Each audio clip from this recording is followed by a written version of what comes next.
ဒီခါလေးလာမယ်တင်ခင်းစာတော့ Adobe Premiere Pro Cs6 ထင်မှာ video ဇာတ်ကား video clips များတွေကိုကျွန်တော်တို့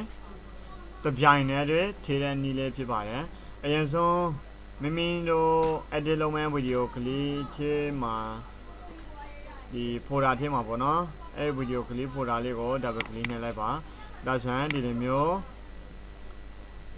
တခုကြားလာမှာဖြစ်ပါတယ်နော်ဒီမျိုးတိုင်းလောက်ပေါင်းတခုကြားလာလို့ရှိရင်သူ့ကို control A ဆိုပြီးတော့ oscillate ပေးလိုက်ပါ oscillate ပေးတဲ့အခါမှာ edit select all နော် select all oscillate ပေးတယ် oscillate ပေးပြီးရင်ကျွန်တော်တို့ဒီနေရာမှာနော် edit select all နော် select all ပေးလိုက်ပြီဆိုရင်ဒီနေရာလေးကိုတစ်ခေါက်ကြည့်ပါ automate to sequence ဆိုတာရှိပါတယ်ကျွန်တော်တို့အခုသင်ပေးခြင်းတဲ့သင်ခန်းစာကောင်းစဉ်ကတော့အခုနက automate to sequence ကျွန်တော်တို့မင်္ဂလာဆောင်ဗီဒီယိုတွေကို edit လုပ်တဲ့အခါမှာနော်ကလစ်တွေအများကြီးရှိနေကလစ်တွေအများကြီးရှိနေတဲ့အခါကျတော့ကျွန်တော်တို့ဒီ niche အနေနဲ့တောလိုက်တယ်ပေါ့နော်automate to sequence ဆိုတာ automate လုပ်လိုက်တယ်ဆိုတာတခုနဲ့တခုသူ auto နေပြီးတော့ရှိတ်ဆက်ထားတဲ့ပုံစံမျိုးကိုပြောတာပါဗီဒီယိုကလစ်တစ်ခုချင်းကိုဆွဲပြီးတော့ကိုလိုသလိုလိုက်လုံးနေစရာမလိုပါဘူးဒီ layer တစ်ခုတည်းမှာပဲကျွန်တော်တို့ကအကုန်လုံးကိုယူထည့်လိုက်တာကို automate to sequence လို့ခေါ်ပါတယ် automate to sequence နဲ့လိုက်လို့ရှိရင် automate to sequence dialog ပေါက်လေးကြားလာပါတယ် sort order နဲ့ sort order selection order ဆိုတာဒီမှာ select ပေးထားတဲ့အတိုင်းကို selection order လုပ်တယ်လို့ခေါ်တယ်ပြီးတော့အဲ့မှာ sequentially ဆိုပြီးတော့ရွေးပေးရမှာဖြစ်ပါတယ်ဒီမှာ overlap edit insert edit ဆိုပြီးတော့နှစ်မျိုးရှိပါတယ်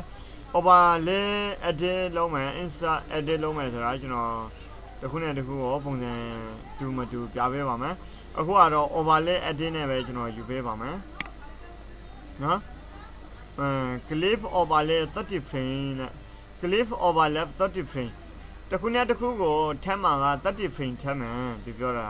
ဥပမာကျွန်တော်တို့ဒီနေရာမှာ30 frame မထပ်ပဲနဲ့30 frames ဆိုတာ1 second ကိုထပ်တယ်လို့ခေါ်တာဥပမာကျွန်တော်တို့ဒီနေရာမှာ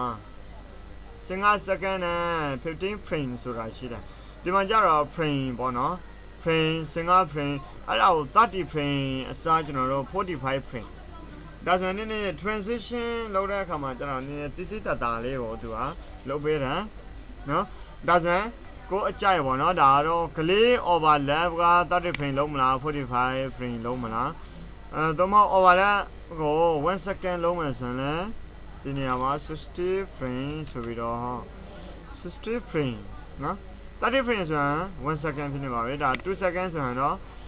ဒါကို60 frame ပေါ့နော်45လောက်ပဲလောက်ပါတယ်အလုပ်တာကောင်းပါတယ်10 second အခွဲပေါ့နော်ကဲဒါဆိုရင် apply default audio transition apply default video transition လုံးမလား ignore ကတော့လုံးစရာမလိုပါဘူး ignore ဆိုတာကျွန်တော်တို့ဗီဒီယိုမပါဘူးပေါ့နော်အဲ့လိုမျိုးလုပ်လိုက်လို့ရှိရင်နော်ကဲဒါဆိုရင်45 frame ဒီလောက်ပဲ setting ကနော် automate to sequence မှာဒီလောက်ပဲနော် okay နှိပ်လိုက်ပါဒါဆိုရင် automate to sequence ကသူ့အနေနဲ့သူဒီနေရာမှာကြည့်လိုက်ပါမယ်ဒီကောင်နဲ့ဒီကောင်ကြားထဲမှာဆိုရင်သူ့အနေနဲ့သူ transition cross transition က automatic ကိုထည့်ပြီးတော့ပြီပေါ့နော်ကဲဒါဆိုရင်ဒီကောင်လေးကိုအကုန်လုံးကို control A delete လုပ်လိုက်ပါမယ်ပုံစံနောက်တစ်မျိုးနဲ့ထည့်ပါမယ် keyboard ပေါ် home key လေးကိုနှိပ်လိုက်လို့ရှိရင်ဒီအစားကိုရောက်လာမှာဖြစ်ပါတယ် okay ဒါဆိုရင်ဒီကောင်လေးကိုနှစ်ချက်နှိပ်ပါမယ်ပြီးရင်ဒီကောင်လေးကိုတစ်ချက် select ပေး control A oscillate ပြီးတော့ automate to sequence ဆိုတဲ့ကောင်လေးကို button လေးကိုနှိပ်လိုက်ပါပြီးတဲ့အခါမှာကျွန်တော်တို့ဒါ sequentially ရှိတယ်ဒီမှာ selection order ရှိတယ်နောက် sort order ဆိုတာရှိပါတယ် sort order နောက် overlap ဒါ overlay နော် overlay edit overlay မဟုတ်ဘဲနဲ့ကျွန်တော်တို့ insert edit အနေနဲ့တော့မယ်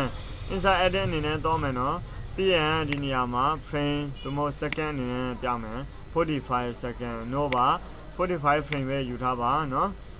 ဒီ second ပိုင်းပဲရှိတဲ့ဟာကို second ပိုင်းနဲ့တော့ယူလို့ရှိရင်အဆင်ပြေဘူးပေါ့နော် second ပိုင်းနဲ့ယူမယ်ဆိုရင်ကျွန်တော်တို့ second ကိုရွေးပြီးတော့ဒီနေရာမှာ45မရတော့ပါဘူးဝင်သို့မဟုတ်2 second ဘာညာပေါ့နော်2 second insert edit လုံးမယ်ပြီးရင် okay နေလိုက်ပါဒါတော့ sort order အနေနဲ့တော့တာပါကဲသူ့မှာလည်းဒီတိုင်းပါပဲကျွန်တော်တို့တွေ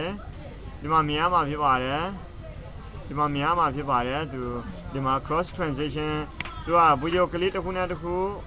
နော်ကဲဒါဆိုအမြန်လုံးမယ်ဆိုရင်ကျွန်တော်တို့တွေဒီမှာသူပေးထားတဲ့ပုံစံအတိုင်းပေါ့နော်ဒီကနေပြီးတော့ဒီ T ကိုတော်တယ်ပြီးမှပဲဒုတိယကလေးတစ်ခုကိုလာတယ်အော်ဒါဒီယကလေးတစ်ခုမှာကျွန်တော်တို့ဒီပုံစံလေးပေါ့နော်သူက cross transition က automatic ထည့်ပြီးတော့ရပေါ့နော်ကဲဒါဆိုရင်ကျွန်တော်တို့တရှင်း file လေးထည့်ပြီးတော့လုံးလိုက်အောင်ပဲနော် video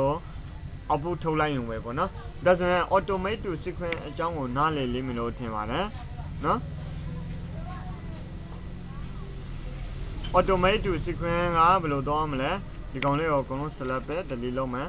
ဒီ video ဒီမှာ folder ပေါ့နော် MTB001 video အကောင်ကို double click နှိပ်မယ် control A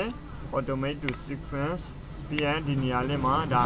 ကျွန်တော်ရွေးထားပေးတဲ့ setting ကိုလိုက်ရွေးပေးလိုက်လို့ရှိရင်ရပါပြီ okay နေလိုက်ပါတော့မဟုတ်ကျွန်တော်တို့အဲ့လိုမျိုးမဟုတ်ပဲနဲ့ကျွန်တော်တို့ကနေပြီးတော့ဒီကောင်ကို control A oscillate ပေးမယ်ဒီကောင်ကိုတစ်ချက်နှိပ်မယ်နှိပ်ပြီးတော့ frame နဲ့တော့မယ် frame တော့တဲ့အခါမှာကျတော့2 frame နဲ့မရတော့ဘူးเนาะ30 frame ဆို1 second เนาะ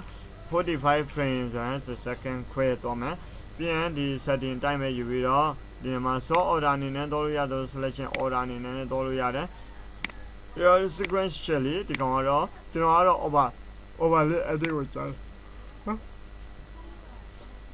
ပြီးရင် okay နှိပ်လိုက်ပါ close ပိတ်လိုက်ပါဒါဆိုရင် automate to sequence လောက်တက်လိမ့်မယ်လို့ထင်ပါတယ်အားလုံးပဲကျေးဇူးတင်ပါတယ်